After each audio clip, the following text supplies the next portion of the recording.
Eu preciso te contar uma história que me fez parar e repensar tudo sobre educação financeira dentro de casa. Esses dias, meu filho me contou algo que, sinceramente, me preocupou. Um colega da escola estava pegando dinheiro emprestado com o vendedor de bala na porta, mas não era para lanche, nem era por necessidade, era para jogar. E o mais assustador, esse colega não via isso como um problema. E foi aí que eu entendi uma coisa muito importante. A gente ainda está ensinando educação financeira como se o problema fosse só gastar ou não gastar. Mas hoje, né, o problema é muito mais profundo, porque não é sobre dinheiro, é sobre comportamento. Essa história que parece pequena, na verdade, é um alerta enorme, porque isso não é um caso isolado. Isso está acontecendo silenciosamente dentro de muitas casas. Se você é pai ou mãe, já deixa esse vídeo salvo, porque o que você vai ouvir aqui pode te ajudar a evitar um problema muito maior no futuro. Educação financeira começa em casa e passa pelas pequenas decisões do dia a dia. Esse conteúdo faz parte da série Educação Financeira Familiar, uma série que não é sobre proibir, é sobre preparar. Se esse assunto fizer sentido para você, aproveita para assistir também os outros episódios. Eles se complementam e deixei o link aqui na descrição. Toda primeira segunda-feira do mês tem episódio novo por aqui. Se inscreve no canal e compartilha com alguém que tem filhos ou sobrinhos, porque essa realidade pode acontecer dentro de qualquer casa. Preparar nossos filhos para o mundo real é o nosso objetivo. Porque a educação financeira começa na infância, começa dentro de casa e começa por você. Após a história contada pelo meu filho, eu não pensei só naquela criança. Eu pensei em quantas outras estão vivendo exatamente isso, sem que os pais percebam.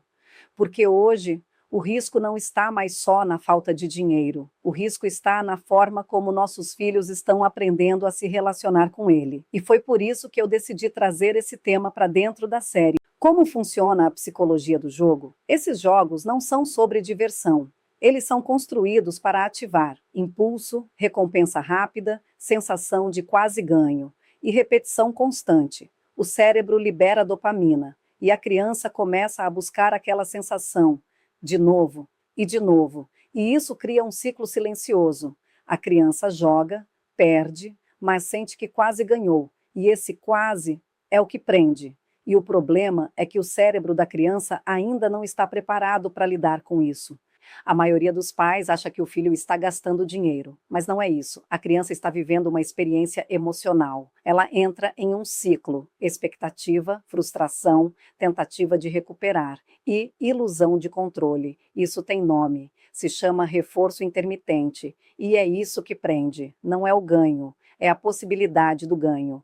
E tem um ponto aqui que é muito importante você entender como pai ou como mãe. Se o seu filho se sente atraído por esse tipo de jogo, isso não significa que ele tem um problema, e muito menos que ele é fraco, significa que ele é humano, e que o cérebro dele está reagindo exatamente da forma que esses jogos foram projetados para provocar. Esses jogos não são inocentes, eles são construídos por especialistas em comportamento para prender atenção, para estimular repetição, e para fazer a pessoa continuar tentando. Agora pensa comigo, se um adulto já tem dificuldade de resistir a isso, imagina uma criança. E aqui entra uma armadilha que muitos pais não percebem. Hoje, nas redes sociais, é muito comum ver pessoas mostrando ganhos. Dinheiro fácil, resultados rápidos, histórias que parecem reais. Mas, na maioria das vezes, isso não é realidade, é estratégia. Muitas dessas pessoas estão sendo pagas para mostrar ganhos que não representam o que realmente acontece. É marketing. E isso cria uma ilusão muito perigosa, principalmente na cabeça de uma criança que ainda não tem senso crítico formado. Por isso, o papel dos pais hoje não é só limitar, é traduzir o que está por trás. É mostrar que aquilo que parece fácil, na verdade, foi desenhado para enganar. E agora eu quero te mostrar uma parte muito importante, porque o problema não começa grande.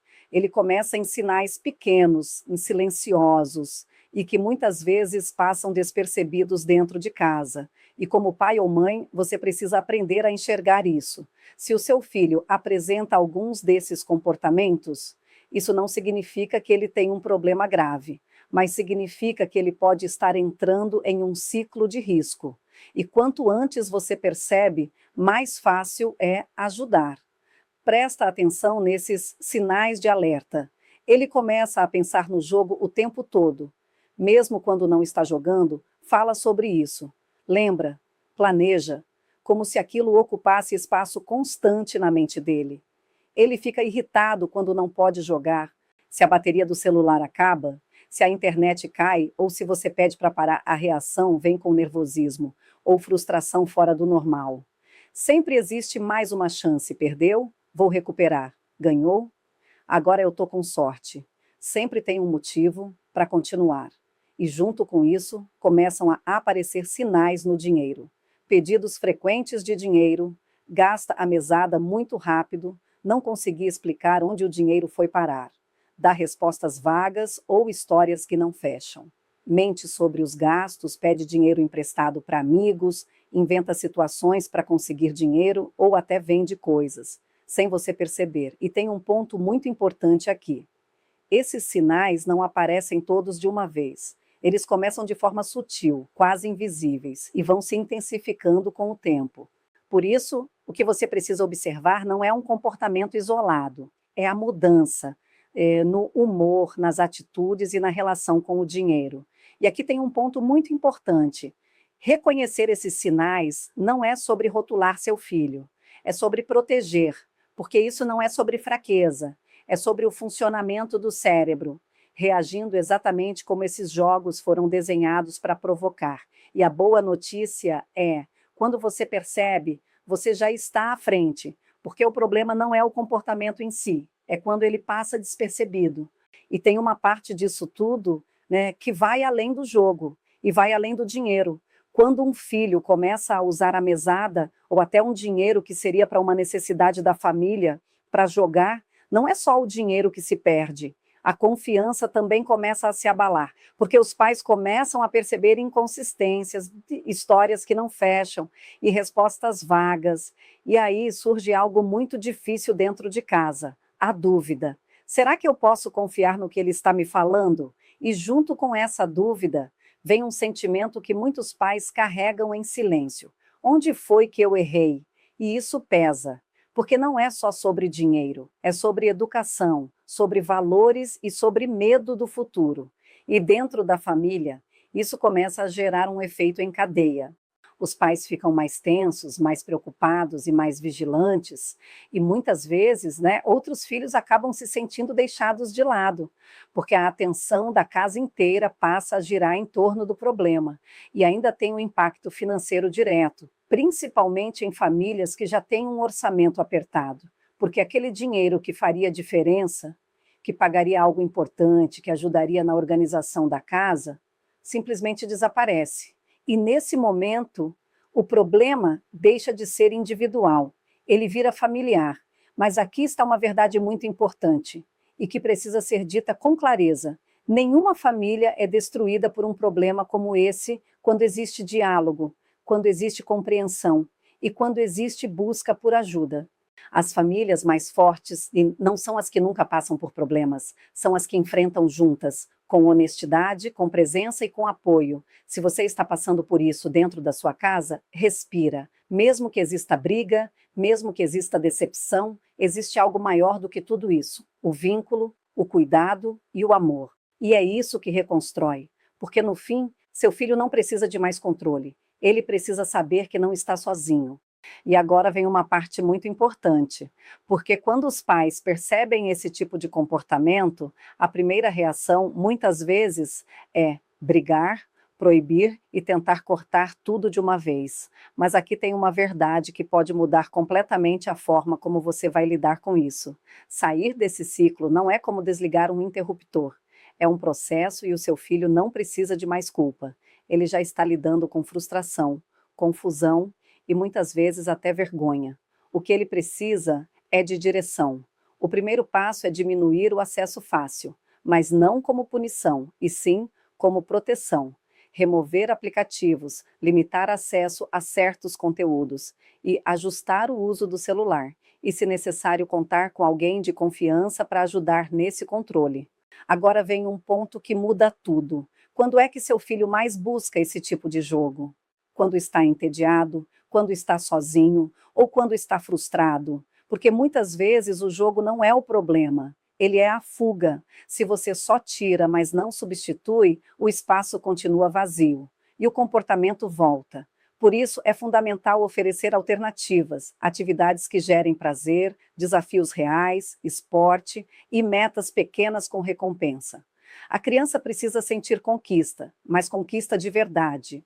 E aqui entra algo que poucos pais fazem, mas que faz toda a diferença: reconhecer pequenas vitórias. Um dia sem jogar, uma escolha diferente e uma conversa aberta. Isso precisa ser valorizado, porque mudança de comportamento não acontece de uma vez. E talvez essa seja a parte mais importante de todas. Recaídas podem acontecer e isso não significa fracasso. Se seu filho volta a esse comportamento, isso não significa que não tem jeito. Significa que ele está enfrentando algo difícil e, ao invés de transformar isso em culpa, transforme em aprendizado. Pergunte: o que levou a isso? O que ele estava sentindo? E o que pode ser feito diferente da próxima vez? Porque cada dificuldade traz uma informação. E quanto mais você entende o processo, mais preparado você fica para ajudar. E antes de qualquer coisa, é importante dizer: em alguns casos, a ajuda dos pais, sozinha, pode não ser suficiente. Se você percebe que o comportamento está mais intenso, que está afetando o emocional do seu filho ou saindo do controle, buscar ajuda profissional não é exagero, é cuidado. Um psicólogo, um profissional especializado, poderá ajudar seu filho a entender o que está sentindo e desenvolver ferramentas que muitas vezes, dentro de casa, a gente não consegue sozinho. Pedir ajuda não é sinal de fracasso, é sinal de responsabilidade. No fim, não é sobre controlar seu filho, é sobre ensinar ele a se entender, porque quando ele aprende isso, ele não depende mais de você para tomar boas decisões. E esse é o verdadeiro objetivo da educação financeira. O maior risco não é o dinheiro que se perde hoje, é o comportamento que se constrói. Porque uma criança que aprende a depender da sorte vira um adulto que não confia no processo. E educação financeira de verdade não é sobre dinheiro, é sobre formar pessoas. Se esse conteúdo fez sentido para você, compartilha com outros pais, porque isso está acontecendo mais perto do que a gente imagina. E quanto antes a gente fala sobre isso, melhor. E toda primeira segunda-feira do mês tem episódio novo da série Educação Financeira Familiar, aqui no canal. Conversas reais, situações do dia a dia e orientações práticas para formar adultos mais conscientes. Porque educação financeira não é só sobre números, é sobre comportamento. E isso é da minha conta, da sua conta e da nossa conta.